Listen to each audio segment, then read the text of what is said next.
Meus irmãos queridos, vamos neste momento à nossa meditação que está escrita em Romanos 12, versículos 19 a 21. Romanos 12, de 19 a 21, eu vou ler agora. Porque, como pela desobediência de um só homem, muitos se tornaram pecadores, assim também, por meio da obediência de um só, muitos se tornaram justos. Sobreveio a lei para que avultasse a ofensa, mas onde abundou o pecado, superabundou a graça, a fim de que, como o pecado reinou pela morte, assim também reinasse a graça pela justiça para a vida eterna, mediante Jesus Cristo, nosso Senhor. Nós vemos aqui que Paulo era profundamente religioso, ele era obcecado pela lei, como todo fariseu, um homem culto, inteligente, educado, cidadão romano, mas odiava os seguidores de Jesus. Ele, como ele mesmo testemunha em Atos 22, estava presente quando se derramava o sangue de Estevão e consentia naquilo, ele apoiava, ele assinava embaixo.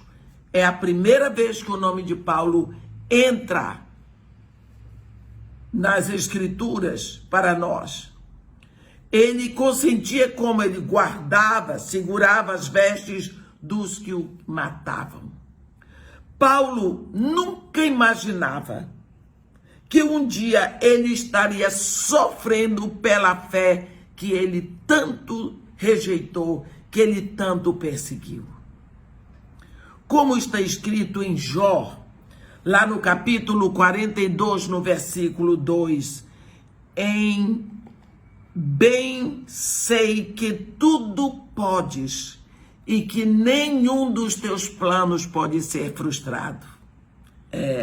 Os planos de Deus não serão frustrados, o nosso sim. Deus tinha separado Paulo para o ministério. Antes da fundação do mundo, ele já estava separado para isso. As coisas acontecem não de acordo com a nossa vontade, mas de acordo com a vontade de Deus. Mesmo quando Paulo invadia as casas dos cristãos e levava para o cárcere homens e mulheres e lá os encerrava, Deus tinha um plano para ele. Assim como Deus também tinha um plano para cada um de nós, quando nós estávamos soltos lá no mundo, mortos nos nossos pecados e delitos. Porque onde abundou o pecado, superabundou a graça de Deus.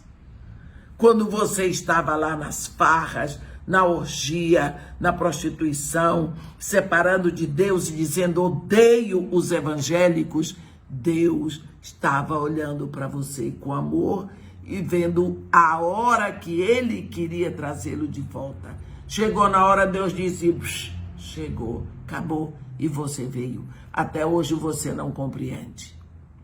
Talvez se Paulo soubesse que o encontraria no caminho de Damasco, ele teria ido por outro caminho.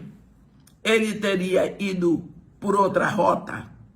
Aquele fariseu tão orgulhoso, tão soberbo, tinha um plano, mas não sabia que Deus tinha um encontro marcado com ele ali no caminho de Damasco, onde o coração dele via quantos eu vou prender, de que forma eu vou perseguir o caminho que é a igreja em Damasco. Esse plano incluía derrubá-lo do cavalo, deixá-lo cego e trazê-lo em submissão à vontade de Deus. Estava tudo no plano de Deus. Assim, meu irmão, o nosso Pai do céu fará o que for necessário. Mas Ele não permitirá que a nossa arrogância nos roube do plano de vida eterna que Ele estabeleceu para nós. Lembra do que aconteceu com o profeta Jonas? Jonas também decidiu enganar a Deus, ele achava que podia, e ir para Tarsis quando Deus o mandou para Nínive. Ele mudou até de continente. Deus o mandou para o norte do Iraque. Ele disse, não, vou para a Espanha. E nós vemos como o plano dele foi frustrado, mas a sua vocação foi resguardada, pois a vocação é plano de Deus. E mais uma vez nós repetimos que os planos de Deus jamais serão frustrados.